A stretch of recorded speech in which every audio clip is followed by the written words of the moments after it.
humane society. He isn't any longer, but I heard this quote one time from him that said, "Sometimes we do things simply because we can, forgetting to ask if we should." Can you keep a dog on a chain? Yeah, it's legal in a lot of areas, and it's possible to do. But should you? Absolutely not. And I think if we spent more time asking ourselves if we should, rather than can we do it, are we capable of doing it, I think we would be in a lot better position as a society. And there are sometimes, I have a Discord group that right now there's a small group of individuals there, but I want to open it up. We had a vote this week, and the group elected to open it up to new members. So I'm hoping that some of you out there will have some interest in coming over and joining us in discussions. Sometimes they are serious, sometimes they are interesting, sometimes they are just funny, goofy, far out, crazy. There's just a lot going on in there, and it's kind of all over the map, but I think that that's kind of why we would like to have some new members come in. You don't have to be a channel member, just a subscriber. Just come over to the Discord. There's a link to it in the description of this video. We have a history professor. He's not technically a professor yet, but he's in the process of becoming one. So like any historical, if you've got a historical confusion or like something that you've really been wondering about, you can at least get a pretty smart guy's opinion on. We've got a scientist in here that knows a lot about pharmaceuticals. We have like a future aerospace engineer. I think she's currently a software engineer for a large defense contractor. We have a librarian, and we have a lot of young people who are kind of getting started and maybe not in the career path that they want to be on, but maybe they're here for a little bit more guidance. I know that there are some people here that look at me as a father figure, and there are group chats, and then you can private message. So if you've got questions for me, if you've got concerns, something I can help you with, you can always come in here and we can talk privately. I've had phone calls with people. We can use the Discord to talk no matter where you are, which is nice. I've talked to people in Wales and Britain, London, all over the place using the Discord phone system. So it's a great place, and I don't want to leave out one specific individual. We have a male hairstylist from Texas. No, just joking. He's not a hairstylist. He's a salesperson. He sells like products to construction people for project, kind of like a project sales guy. But he's super smart too, and he's super funny. I don't know, there's a guy from Denmark who's super funny. I don't actually know what he does for a living, actually, off the top of my head. But anyway, I'm probably leaving some people out. We got a guy that works at the Quick Trip that thinks the Quick Trip is better than Buc-ee's, if everybody knows what Buc-ee's is, but we got a young guy, 19, I think. He works out. He posts some updated pictures of his workout, which is kind of cool. But yeah, I really thank you guys if you're looking for a place to hang out. Like, I know you can go to social media, but this is kind of like a very niche group. Again, here we are from ASMR. We're us alike on this thing, but it's interesting how we've all just kind of ended up here. But it's interesting, and I think we could definitely there's room for more people and more opinions, and I want to run this thing like a democracy. So this isn't like I'm the ruler of this thing. It's like you guys own it. I want to do whatever you guys want, and if there's ever something in question that is kind of controversial, we'll put it to a vote like a democracy should. So I think it's cool. I think you'd like it, and look forward to seeing you there. Now let's get on to the reading. So for this dog talk, I'm actually going to be reading a little bit out of this book, and then I'll just kind of discuss what I read. But all of this, I'm going to just play some random videos of my dogs that I've taken over the years that I think you might just find peaceful. At least I hope you do. And yeah, so I hope you enjoy. I hope to see you in the Discord, and thank you for watching. In a lifetime of being around animals, I'd seen some strange and interesting things, but there was something completely different. I was standing in the front galley of a Continental Airlines 727 that was soon to depart Baton Rouge Airport, surveying a plane packed with passengers, all of them dogs. It was like something from a Far Side cartoon, complete with chipper flight attendants serving dog biscuits and water, given their desperate circumstances. Everyone was quiet and well behaved, and the sound of the captain's voice had ears up and heads tilted. Not one of the 140 dogs on board was barking or whining, not even the ones stuck in the middle seats. There was something comical in the scene, but also deeply touching, seeing all those frightened faces wondering what was happening to them, yet however afraid they might have felt. As the moment, every one of them was lucky to be leaving New Orleans in the days after Hurricane Katrina. These guys had already been through a lot.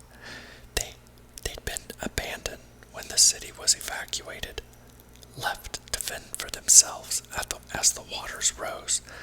Their food ran out, and they found themselves all alone in an empty house. When finally they heard a friendly voice, it wasn't their owners, but one of the hundreds of rescuers who had come to help. Now they were bound for California, where others would take them in until one day soon, if everything worked out, their owners would find them and take them back home. What mattered most right now was to get them to safety and worry about the reunions later.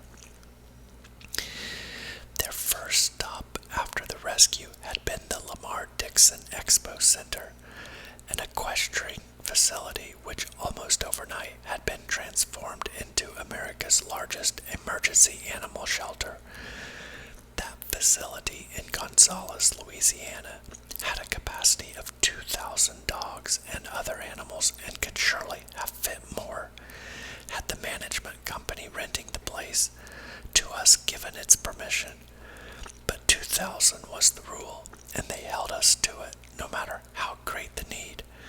So for every new arrival past that number, we had to make space, and that meant moving animals somewhere else. With hundreds more arriving by the day, we were in a rough spot, and as usual, it was the kindness of strangers that showed us the way. This is how I came to know Madeline Pickens. She called out of nowhere to say she'd been reading about the abandoned animals of New Orleans, knew that they needed transport from the disaster area, and if I could get them to an airport, the planes would be waiting. Not the kind to just cover the costs and leave it at that. Madeline was there on the tarmac to help with the offloading when the trucks rolled up. After the dogs had been placed in their seats, Madeline walked up and down the aisle, giving each one a little dose of love, and just before the plane took off, headed first for San Diego and then Martin, Marin County. She assured me that there would be more planes as needed. I took her up on that offer too, and returned to Lamar Dixon, relieved to know that in the unfolding crisis of Katrina, we had a new and very formidable ally in Madeline Pickens.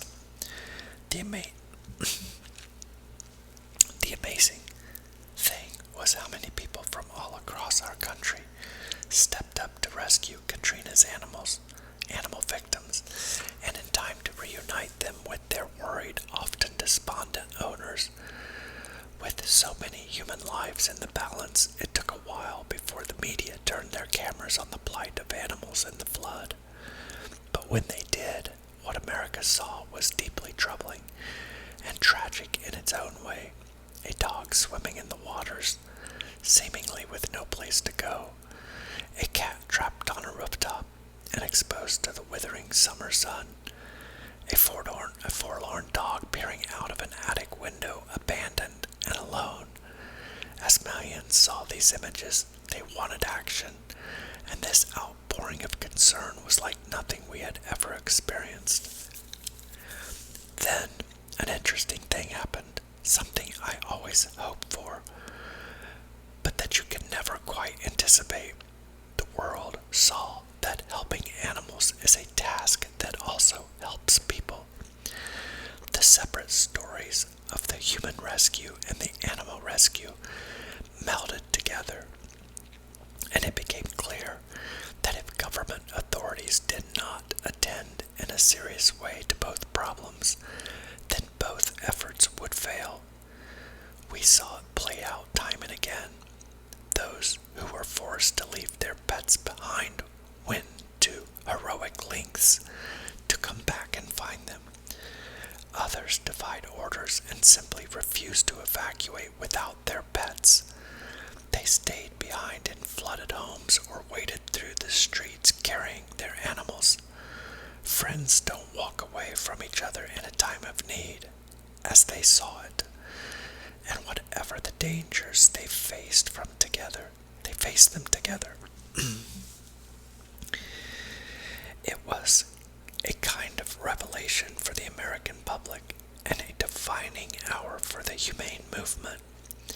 We saw the forceful pull of the human-animal bond and how it reaches almost everyone. We saw the courage and love it inspires even at the most dire moments. Amid all of the tumult and stress of those weeks, I noticed something else, something that didn't happen. As a spokesman on the scene for Humane Society, I had expected to hear a charge about all that was going on around me. The thousands of rescued animals, the hundreds of people who deployed, the millions of dollars sent to support the operation. Why help all these animals when people were suffering?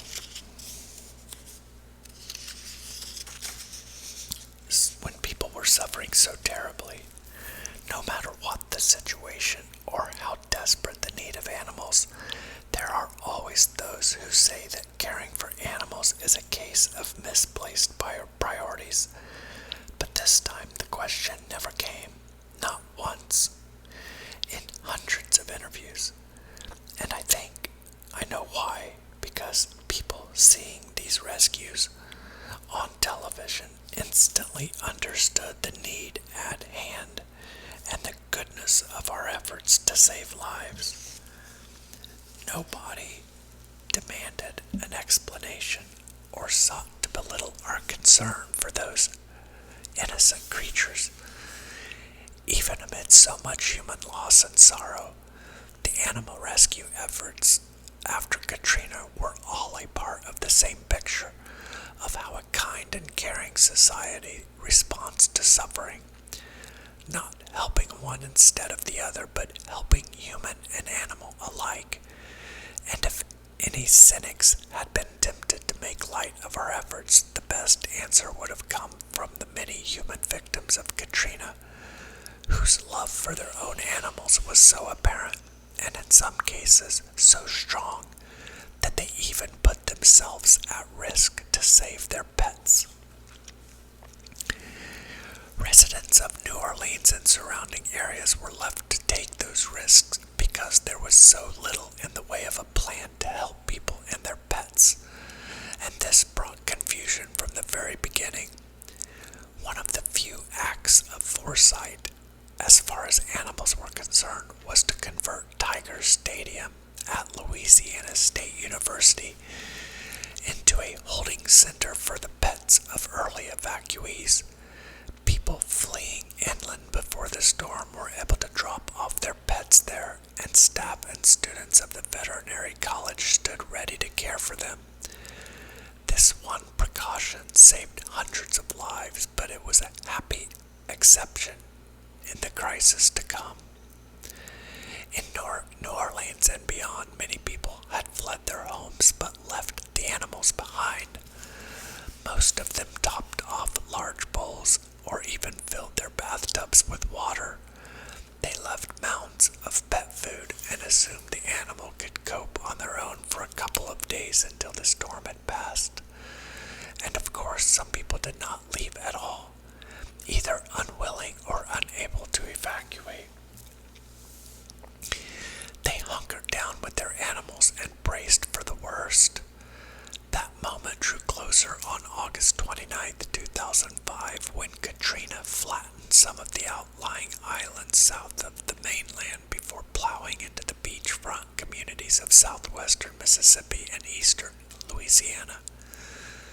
The hurricane's eye had landed 50 miles east of New Orleans, not a direct blow, but close enough to leave the city battered and damaged. The second blow didn't come from above, but when the rising waters overwhelmed the levees and released the floodwaters.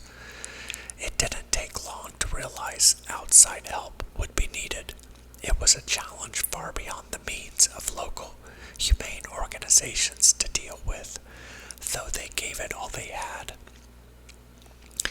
The Louisiana SPCA, for example, had already evacuated all 263 animals from its shelter and sent them to Texas, just in time too, since its main facility in the 9th Ward of New Orleans was soon underwater.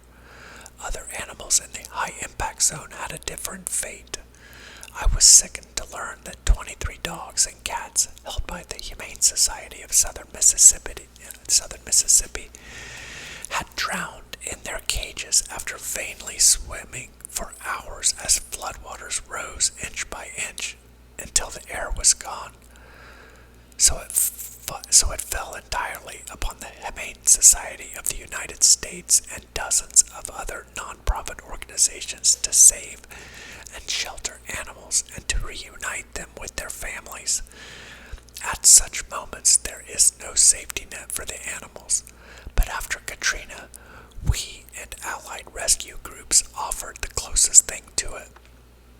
Police, firefighters, and other first responders had received no guidance at all for animal rescue. And even if they had known what to do, they had no equipment, training, or other resources to do the job. All of that would become our responsibility, and soon we found ourselves conducting the largest animal rescue mission in American history.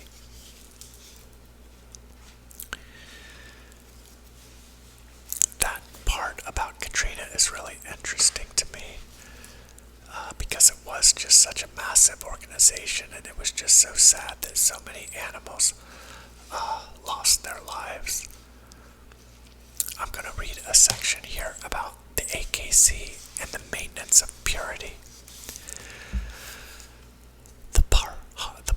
Ted Paul hardly looks the part of an agitator. Everything about him suggests moderation and control. Approaching the age of 80 but looking 15 years younger, he is 6 feet 2 inches, trim and fit. His full, well-groomed hair is gray on the sides and black on top. In wire-rimmed glasses and a perfectly tailored suit, he looks like $1 million. He still runs a business near Salem, Oregon, American Publishing, which produces travel books on cities and states with pictures that show the natural wonders and landmarks of these destinations. He's a man who appreciates beauty and has always found it in dogs. Ted's temperament matches his appearance, self-possessed but warm and without a hint of guile. He is a member of the Humane Society of the United States, but he's also steeped in the dog fancy, as insiders term the breeding and showing of dogs. He's had purebred dogs, mainly collies, since 1960, and had a kennel at one point with a dozen breeding animals. And he is also past president of the Collie Club of America, past president of the Purebred Dog Breeders and Fanciers Association, and a longtime AKC judge.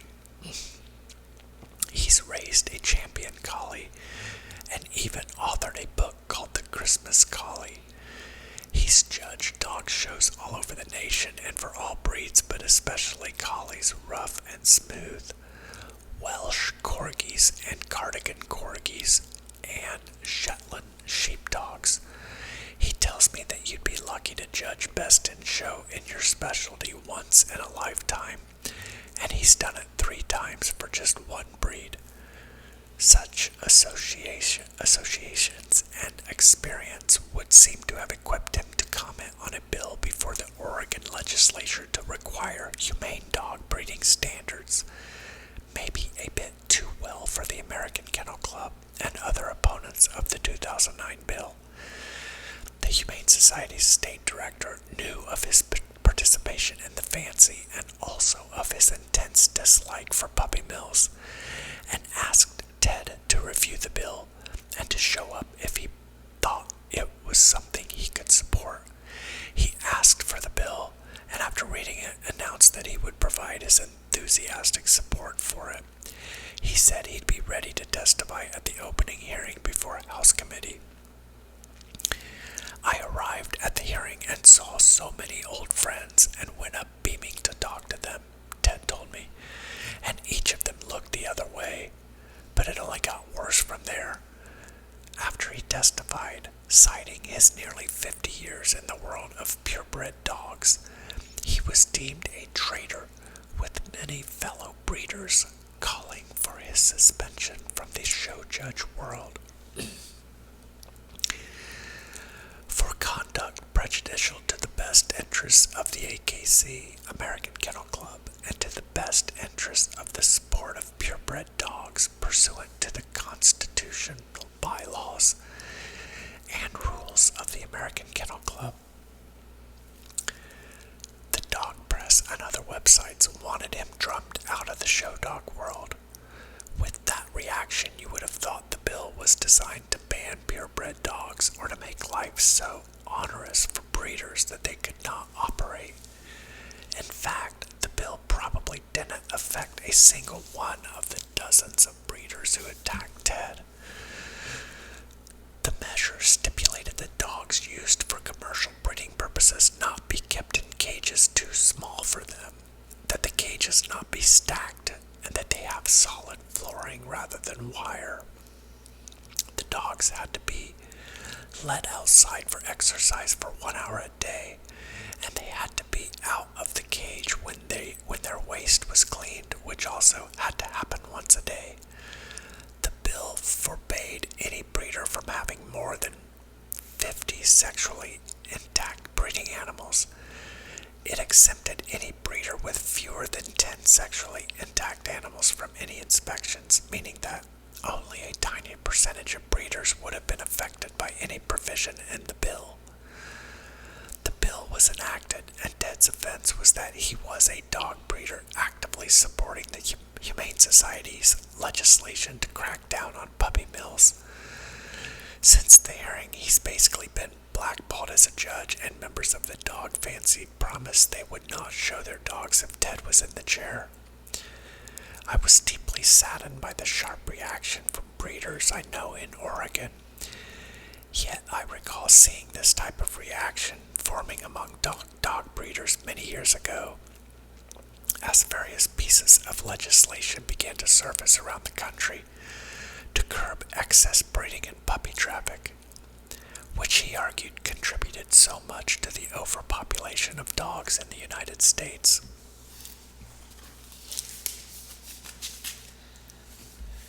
I'm going to stop reading there and just discuss parts of this because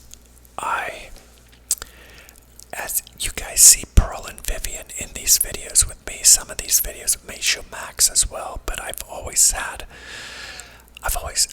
had labs for probably the last 12 to 15 years, and prior to that I had golden retrievers.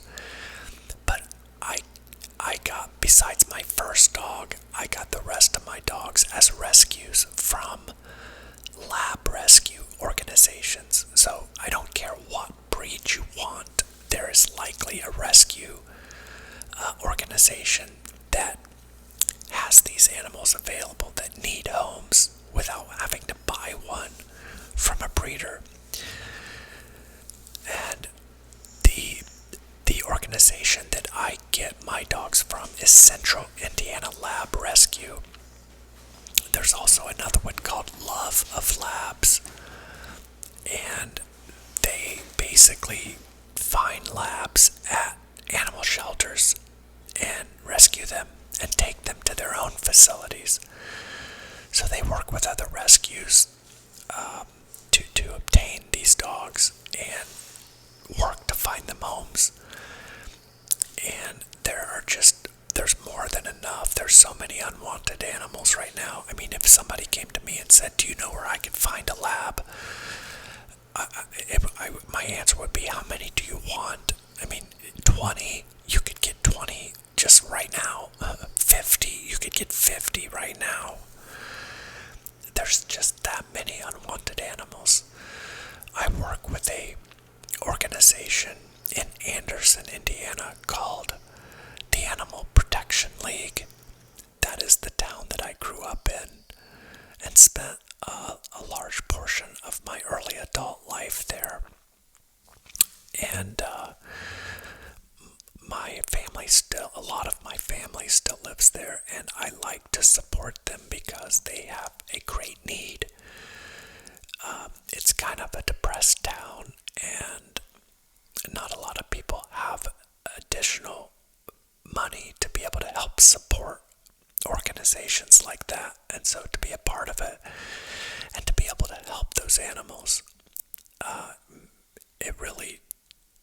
it makes me feel better. I mean, so it is true that by helping animals, you are helping yourself, because it is such a noble cause. And I get the argument that people need to help more than animals do, but I really believe that until we treat our animals well, that we won't treat each other well. I really do believe that.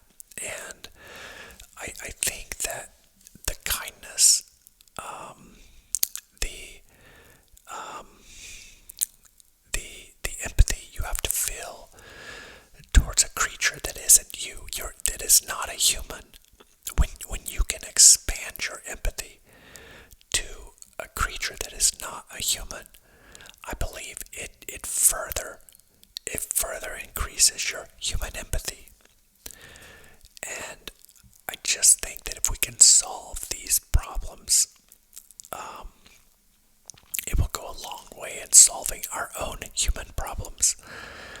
That in a roundabout way, by fixing another species' problem, we actually help fix our own societal problems.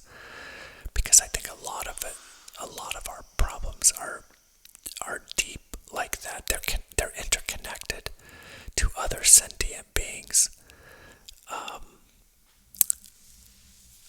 I think it was it Pythagoras? Oh no, I can't remember who it was. I'm drawing a blank on who it was. Maybe it was Pythagoras. Said that so long as mankind kill animals, they will kill each other. And I'm not even touching on the topic of animals that we eat for food. I'm just talking about dogs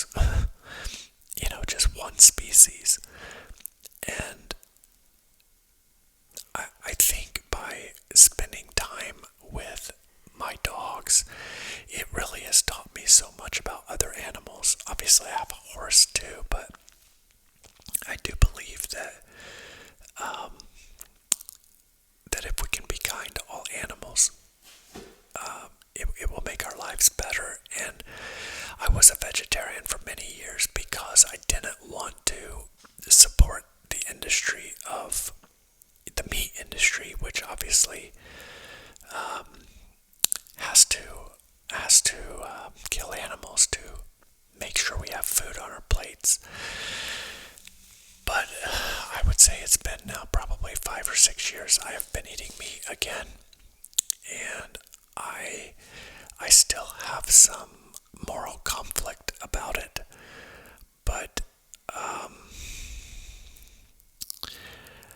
I right now I'm doing it, so I'm just confessing it because I don't want to act like I'm perfect when it comes to animals, because I'm not. In fact, I may be too emotional with my dogs. I don't know. You can see how I interact with my animals. I'm sure there is some sort of animal behavioralist out there that probably thinks I am too loving with my dogs. But I don't care because I love them so much that, I can't hardly stand it, how much I love them. And it's so painful to be this close to an animal, knowing that you're going to lose it someday, but the joy that you have while they are alive every single day, day in, day out, cuddling with one, going to bed at night, or just holding one while you're watching a movie, or watching it come up to you and just nuzzling you and just like, Daddy, I want to lay down with you. I'm like, there's just, I've never had a kid, so I can imagine that if your human kid does the same thing, I'm sure that you get similar feelings, and it may be greater, I don't know, but I can only imagine that if they're greater, I don't even know that I can handle it, because, it literally, like, little Pearl is 2 years old, and I still get butterflies when she looks at me in the eyes, she just really melts my heart.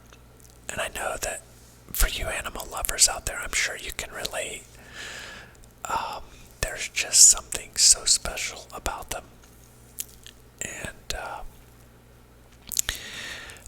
I don't know. I don't know what we can do. I think the problem starts with kids, that we have to educate the youth as to the overpopulation problem. We have to take them on field trips to the animal shelter and let them see these animals that don't have homes. Help them understand. I think until we do that, we're not going to raise a generation that understands. And so what will happen is some kid doesn't understand what's going on with animals. And so he gets out on his own. He goes to school, goes to college, gets out of school, and he wants to get his first dog, so he goes to a pet store and buys a dog or something, because he doesn't know the issue, or then maybe he gets on Facebook and buys a dog, and then he doesn't spay or neuter that dog, and then that dog gets loose and goes and gets another dog pregnant, or becomes pregnant itself. And it's just why the problem keeps permeating. We have dog fighting, breeding still going on in this country that is just a disgusting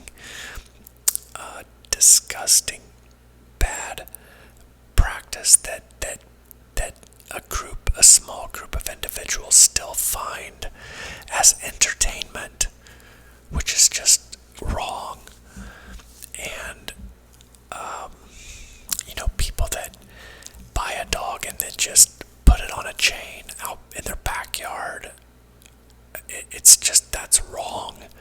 People that get a dog and then they don't, like, if you get a puppy, they're not automatically house trained. You have to train them to go outside to use the bathroom. It's like